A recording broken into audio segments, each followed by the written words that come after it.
100 कसाचा कंबर सीझन एक नंबर घरामध्ये जमतील साऱ्यामध्ये रमतील अतरंगी पेंपर इथे होईल लफडा इथे होईल राडा इथे होईल तोफा अंगावर येतील त्याला शिंगावर घेतील आणि घेऊ नका पंगा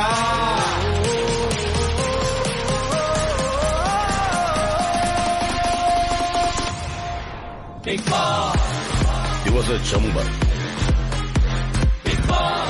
कसाचा कंबर आपला मराठी बिग बॉस.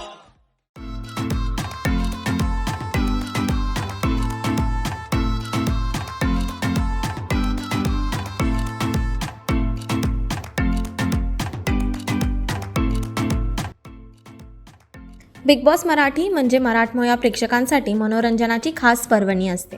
मराठी मालिकांमध्ये सर्वाधिक लोकप्रिय ठरलेला कार्यक्रम बिग बॉस मराठी पुन्हा एकदा प्रेक्षकांच्या भेटीला येणार आहे. बिग बॉस मराठी 3चा ग्रँड सोहळा अगदी एका दिवसावर येऊन ठेपला आहे. प्रेक्षकांमध्येही कार्यक्रमाची प्रचंड उत्सुकता आहे. वेगवेगळ्या स्वभावाची माणसं एकाच घरात तब्बल 90 दिवस राहण्यासाठी येतात. यापैकी काहींची एकमेकांसोबत गट्टी जमते तर काही एकमेकांचे कट्टर वैरी होतात. 90 दिवस कार्यक्रमात टिकून राहण्याचं आव्हान सहभागी होणाऱ्या प्रत्येक कलाकारासमोर असतं. त्यातही बिग बॉसची आज्ञा पाळत त्यांनी दिलेले टास्क इमाने इतबारे पूर्ण करत स्वतःला सिद्ध करून दाखवायची चुरस या सगळ्याच सदस्यांमध्ये असते. यावेळेस कार्यक्रमात प्रचंड बदल करण्यात आले आहेत. त्यातील आणखी एक महत्त्वाचा बदल वीकेंडच्या डावात करण्यात आला आहे.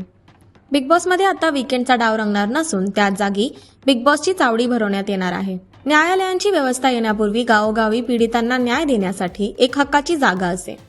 तिला चावडी असे म्हणत. या चावडीवर पंचांची नेमणूक केलेली असे. या पंचांसमोर गावातील माणसं आपले वादविवाद मिटवण्यासाठी येत. बिग बॉस मराठीमध्ये यावेळी अस्सल मराठीपणा आणण्यासाठी घरात चावडी भरवली जाणार आहे. बिग बॉस मराठी 3चे सूत्रसंचालक महेश मांजरेकर घरात भरणाऱ्या या बिग बॉसच्या चावडीचे मुख्य असणार आहेत. महेश या चावडीवरील पंचांची भूमिका निभावणार आहेत. याआधीही बिग बॉस मराठी 3मध्ये अनेक बदल केले गेले आहेत. घराच्या डिझाईनसह खेळात देखील बदल करण्यात आले आहेत. वाहिनीकडून नुकत्याच प्रदर्शित करण्यात आलेल्या प्रोमोनुसार नेहा खान आणि अक्षया देवधर कार्यक्रमाचा भाग असण्याची शक्यता प्रेक्षकांकडून वर्तवली जात आहे. महेश यांचं मुद्देसूद आणि बेधडक बोलणं यामुळे हा सीझन देखील रंगतदार होणार आहे यात शंकाच नाही.